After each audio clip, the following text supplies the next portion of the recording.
roots of Girard-Perregaux go back to Jean-François Boat, a Genevan watchmaker-jeweler who put his name to his first timepiece in 1791. Of modest origins, he had to work from the age of 12.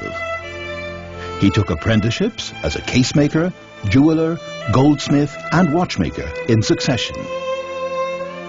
With a quick and passionate mind, and combining a craftsman's qualities with a knack for business, he developed his own company, which employed up to 300 people.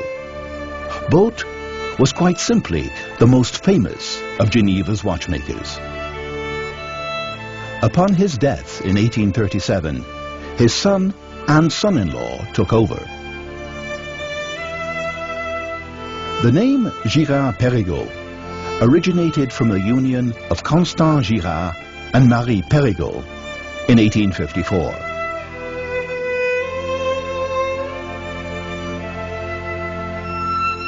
It is impossible to bring up his memory without mentioning his masterpiece, the famous tourbillon with 3 gold bridges. An excellent watchmaker, Constant Girard then took an interest in the tourbillon.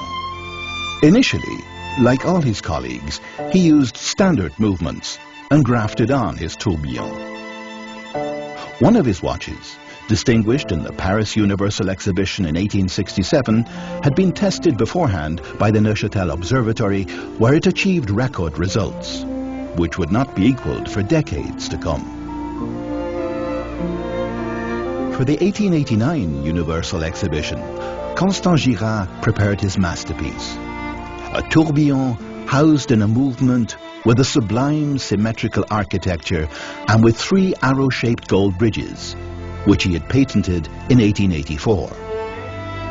The movement ceased to be a solely technical component, but also contributed to the aesthetics of the watch. In recognition of this, the tourbillon with 3 gold bridges won the gold medal at the Universal Exhibition. On another level, we are indebted to Girard-Perregaux for the creation of the first purely utility watch. In 1880, the manufacturer supplied the German army with a series of 1,000 watches intended for its officers. For quick reading, it was worn on the wrist rather than in the pocket. This was the ancestor of what has become the only form of watchmaking, the wristwatch. Like Boat, Constant Girard was a shrewd businessman. To control the big American market, he opened a sales outlet in Buenos Aires, where he sent his brother-in-law, Henri Perregaux, and entrusted the representation of Girard-Perregaux in Asia to François Perregaux, another of his brothers-in-law, who would set up in Singapore and then Yokohama. The excellence of Constant Girard's work was such that from 1901, the brand would be excluded from competitive classification in universal exhibitions and be appointed a jury member. One of Constant Girard's sons, Louis Constant, took management of the company upon the death of his father in 1903. In 1928, Otto Greff, already the owner of the brand Mimo, purchased Girard-Perregaux. Under his drive, the brand would enjoy a period of exceptional growth, primarily in North America. In 1936, a subsidiary was set up in New York.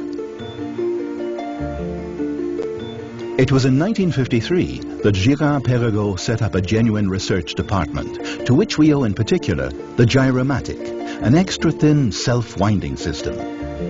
And then, in 1965, the first high-frequency movement with 36,000 vibrations per hour.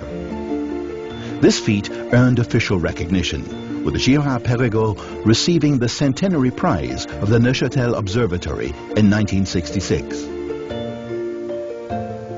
In the spring of 1970, a revolution was brewing.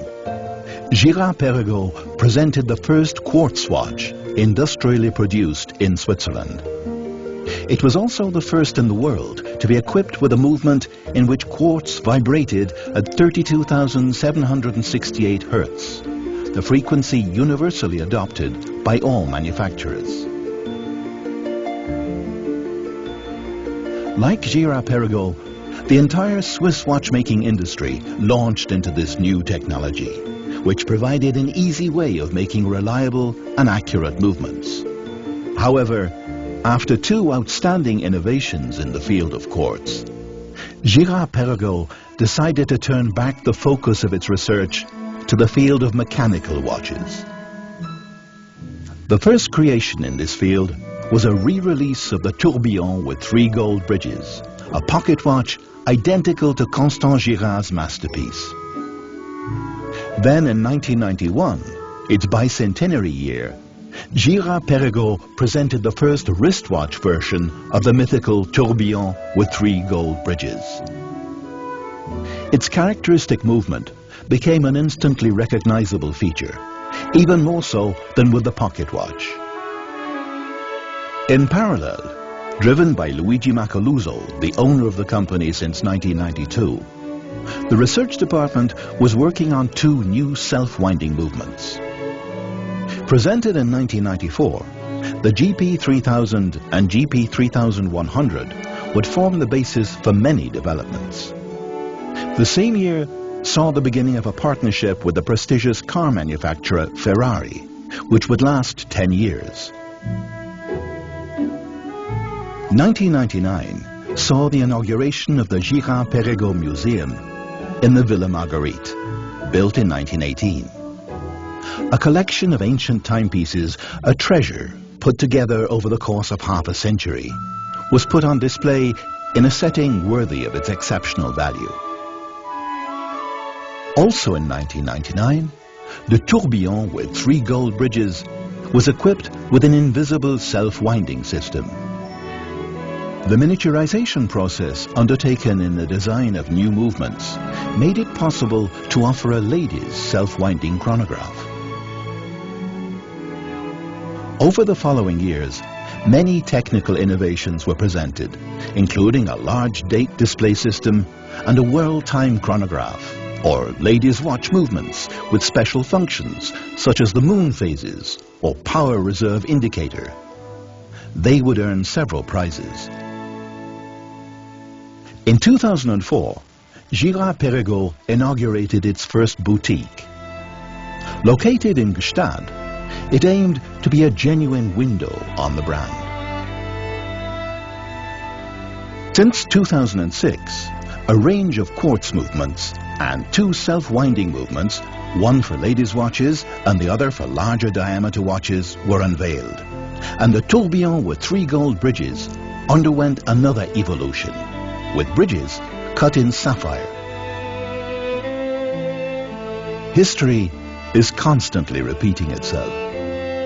At Girard-Perregaux, this is manifested in an inexhaustible desire to push back the limits of this fascinating watchmaking world again and again.